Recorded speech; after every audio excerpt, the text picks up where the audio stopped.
elder abuse. Always fight. Child abuse, he saw nothing. Pokemon.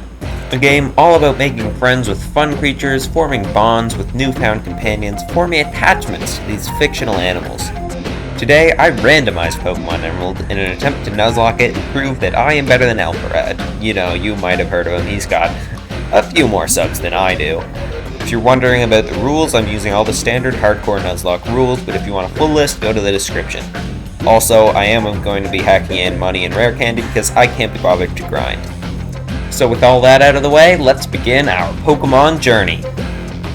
For a starter, I didn't get a Groudon, but I did manage to get a Bagon.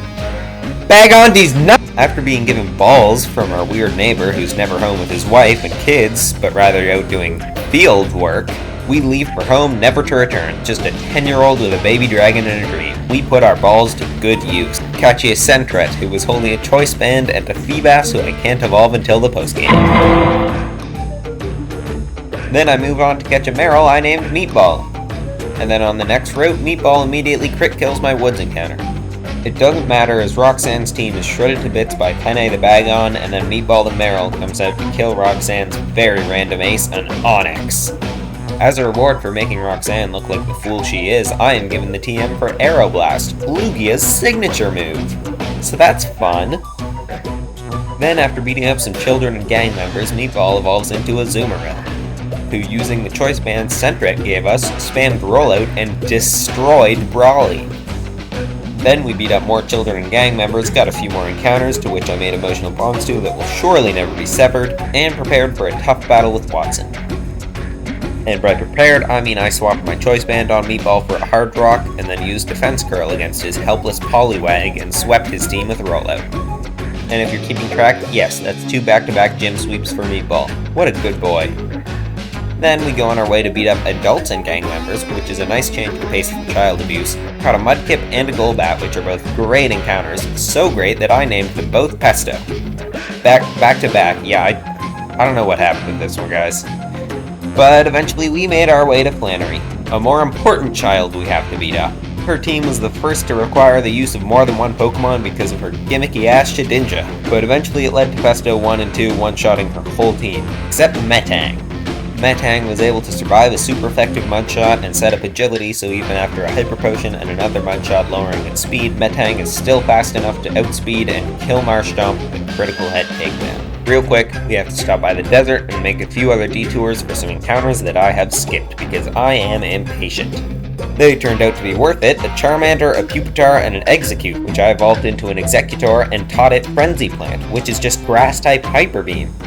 It does only have 90% accuracy, but what could go wrong? I mean, this definitely isn't foreshadowing the demise of my whole team.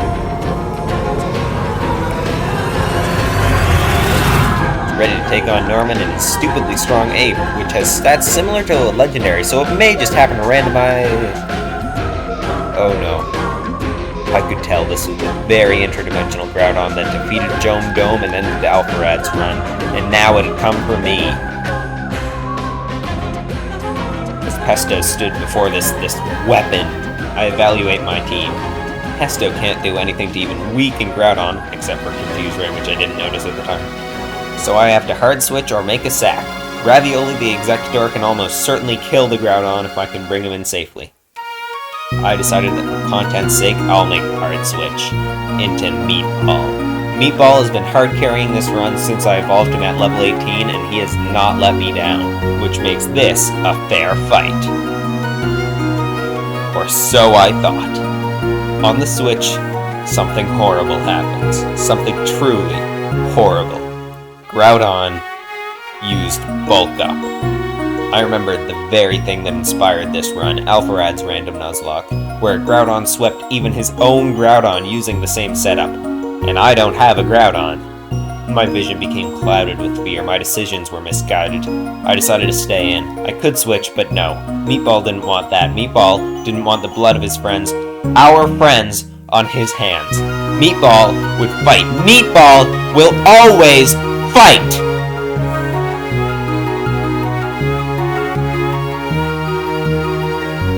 But Meatball may not always win. As I stood over my dying friend, I met my father's cold, unfeeling gaze. After all, that's what it takes to be a Pokemon trainer, in a world where every choice risks the life of your friends, your family. The death of Meatball hurt me more than I could ever express, but it also cleared my mind. Meatball is dead. It happened, there isn't a thing I can do to reverse it. But now, I have a safe switch. I can finish the plan. Ravioli comes onto the battlefield, looks to his dead mentor, his friend. Rage filled all 6 of his eyes. He just couldn't miss. And he didn't. Frenzy Plant killed. Groudon was defeated. It's over. What? As I went to go bury Meatball, I couldn't forget my father's cold gaze, not a shred of guilt or remorse. Maybe I don't have what it takes to be a Pokemon trainer. Or maybe I don't have what it takes to fail. The only way to protect my friends is to win. I won't let another one of my friends get hurt because of my decisions, and that is a promise. Anyways, it's time to take out my anger and frustration on Winona by showing off my new Crobat and Gyarados.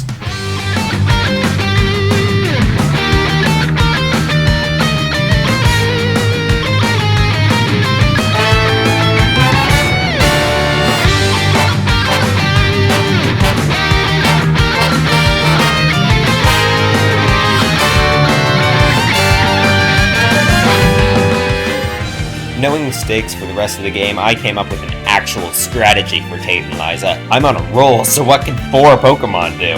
Normally in a randomizer, you try and bring the most diverse team you can, because who knows what to expect. But since this gym is a double battle, I decided to bring Rigatoni and Twistioni, the names of my Crawdaunt and Poliwhirl, to spam Surf and deal basically double damage into Tate and Liza's Pokemon.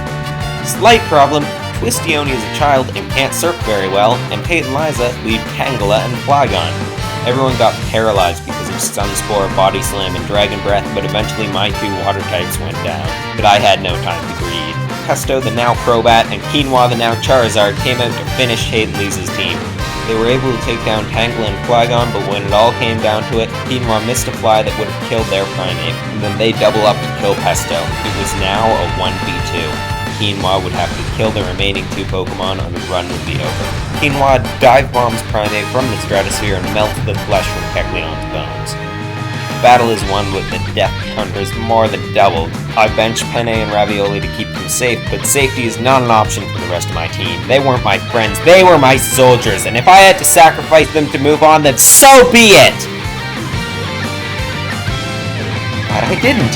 My team effortlessly swept the final gym leader. We began to stomp out the last of the remaining gang members. We committed not only child abuse, but elder abuse. Prevented weather that happens every other day in Canada, but I guess would destroy Hoenn, and now it's time for the Elite Four. The first few battles went swimmingly, my Pokemon shredding the opposition. I can't feel anymore. Loss has made me nothing. A husk of my hopeful self at the beginning of this journey. I had finally made it to the end. The last battle! I only had to defeat Champion Wallace, surely. Surely the champion would have a weak team, something I can dispose of. And I was right. Wallace had nothing but a Suicune. His other Pokemon were trash. But funny thing about Suicune in this game, his learn set is garbage. Suicune wasn't strong enough to take out Gardevoir before she could set up Calm Mind with Wish for recovery, and Suicune only had Aura Beam and Gust for attacking moves. Also, he kept spamming Rain Dance and missed, so good for him. And in the rain, Suicune conveniently set up Ramen's Thunder can't miss, and Psychic sweeps the other half of his team. For a dramatic finish, I go into Quinoa, but who really cares? I don't care that I killed Wallace's friends. I met his gaze as Steven escorted me to the Hall of Fame. I could see the grief in his eyes, and I knew that as he stared deep into my soul, he saw nothing. I had done it. I had transformed into a champion.